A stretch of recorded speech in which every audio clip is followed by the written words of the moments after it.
Hello বন্ধুরা, কেমন আছো তোমরা সবাই? আশা করছি সবাই খুব ভালো আছো। আমি কিন্তু ভালো নেই। কেন ভালো নেই সেটা পরে পিঠে বানাতে বানাতে তোমাদের সাথে শেয়ার করব। ইয়েস বন্ধুরা, আজকে আমি ফার্স্ট টাইম বানাতে চলেছি পিঠে।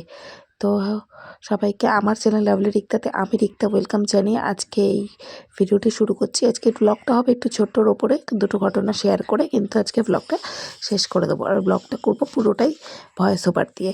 তো সকাল সকাল আমি কিন্তু নারকেলটা কুড়িয়ে নিয়েছি, আর এখন একটু বিকেল বিকেল নাগাদ নারকেলটা পাক দিতে বসিয়ে দিচ্ছি। আর ওই পাশে বসিয়েছি দুধ, সেটা দুষ্টুমার জন্য আমরা তো জাল দিয়েই থাকি।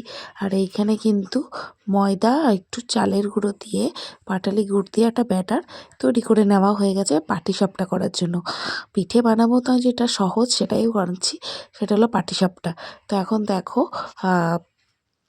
বেগুনের বোটা দিয়ে তেল মাখিয়ে তারপর মধ্যে এবার ব্যাটারটাকে দিয়ে নারকেলের পুর দিয়ে করব পাটিসাপটা। অনেকগুলো করা হয়ে গেছে, ভিডিওর কথা ভুলে গেছিলাম, একটু চাপে ছিলাম, ঠিকঠাক উঠবে কি উঠবে না সেই করত নিয়ে। তারপরে ভাবলাম যে না করেই ফেলি।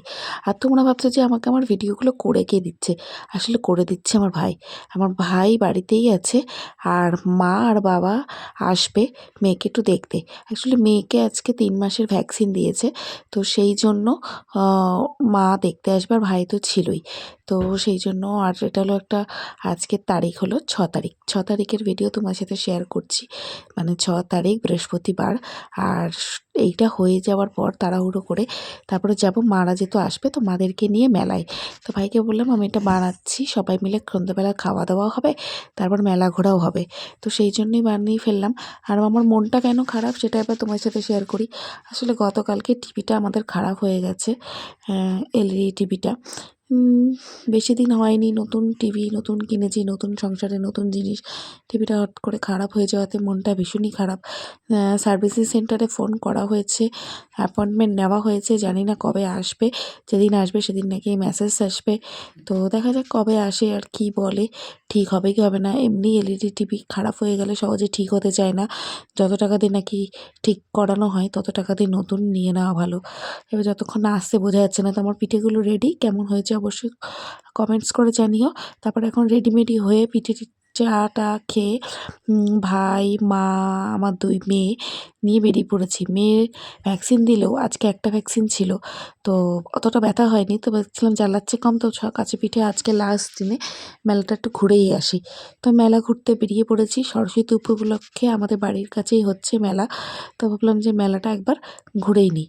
ও ছোটোটা একবারও ডিস্টার্ব করেনি, বাড়ির থেকে ওকে একটু খাইয়েই নিয়ে এসেছিলাম। আর মেলায় এসে তো অনেক কিছু করলামও। ব্লগটা শুরু করছি সকাল থেকে, কিন্তু অল্প অল্প ভিডিও দিয়ে, পুরোপুরি একটু বড়ো করে না। যেটুকুনি যেটুকুনি জিনিস ইউনিক সেটুকুনি শেয়ার করছি। ডেলি ব্লগের মতন একঘেয়ে এক জিনিস দেখিয়ে আর সময় নষ্ট তোমাদেরও করলাম না, আর নিজেরও করলাম না। তো তোমরা সরস্বতী পুজোয় কোথায় কোথায় কী করলে, কী কী করলে অবশ্যই কমেন্টস করে জানিও। আর আগের দুটো সরস্বতী পুজোর ব্লগগুলো কেমন লেগেছে সেটাও কিন্তু আমাকে কমেন্টস করে জানিও। আগের সরস্বতী পুজোর ভিডিওটা একটু লেট হয়ে গেছে আপলোড করতে, একটু চাপে ছিলাম, আর ভিডিওটা এডিট করে হয়ে ওঠেনি। তো দেখো মাঠে লাইটিং দিয়ে আমরা প্রবেশ করে নিয়েছি, আর এখানে বাউল সঙ্গীত হচ্ছিল, কত মানুষ বসে দেখছিল। আর এই হলো গিয়ে প্যান্ডেল, আর প্যান্ডেলের ভেতরে মায়ের মূর্তিটা দেখে তো আমার চোখ জুড়িয়ে গেছে। আশা করছি তোমাদেরও খুবই সুন্দর লাগবে। এই সি গ্রিন কালারের উপর মাকে কিন্তু অপরূপ লাগছিল। তারপর একটু ছবি টবি তুললাম, একটু ভিডিও বানালাম, বানিয়ে নিয়ে সোজা চলে গেলাম যেখানে যেখানে স্টল বসেছে। কারণ মেলায় আসবো, কিছু খাবো না, কিছু কিনবো না তা তো হয় না। আর মেলা জিনিসটা বরাবরই না আমার খুব ভালো লাগে। মেলা বলে না, আমার ঘুরতে ভীষণই ভালো লাগে, সে যে কোনো জায়গায় হোক। আমি মানে ঘুরতে বললে আমি এক পায়ে খাড়া টাইপের। তো যাই হোক, দেখো এখন চারিপাশটাতে অনেক নাগরদোল্লা আছে, বড় বড় নাগরদোল্লা, সব কিছুই নাগরদোল্লা অ্যাভয়েড করে সোজা চলে গেলাম একটা স্টেশনারি দোকান থেকে দুটো মোবাইল ভিডিও চালিয়ে দেখার জন্য স্ট্যান্ড কিনে নিলাম। আর এখান থেকে নিয়ে নিলাম বাড়ির জন্য মথুরা কেক নিয়েছি। আর ওই দেখতেই পাচ্ছি ভাইয়ের হাতে স্ট্যান্ডগুলো রয়েছে। আর মেয়ে বললো কি একটুখানি এই নাগরদোল্লাটা চড়বে, ঘোড়া টাইপের, এটা কখনো ওঠেনি। তো ভাবলাম ঠিক আছে, তুই যখন কখনো চড়িসনি, চড়বি তো চড়। তারপরে চলে আসলাম আর কী খাওয়া যায়, কী করা যায় সেইখানে। তো দেখলাম যে একটা এগরোলের দোকান বসেছে, গেলাম এগরোল কিনতে, কিন্তু এগরোল না কিনে নিয়ে আসলাম চাউমিন, তাও বাড়ির জন্য। আর মা আর বাবা যখন এসেছিলো আমাদের বাড়িতে তখন নিয়ে এসেছিলো ফুচকা। তো আজকের এই ভিডিওগুলো কেমন লাগলো অবশ্যই কিন্তু কমেন্টস করে জানিও। বাড়িতে গিয়ে এসে তো ফুচকা, চাউমিন আর মথুরা কেক খেয়ে আর তোমাদেরকে গুড নাইট জানিয়ে দিলাম।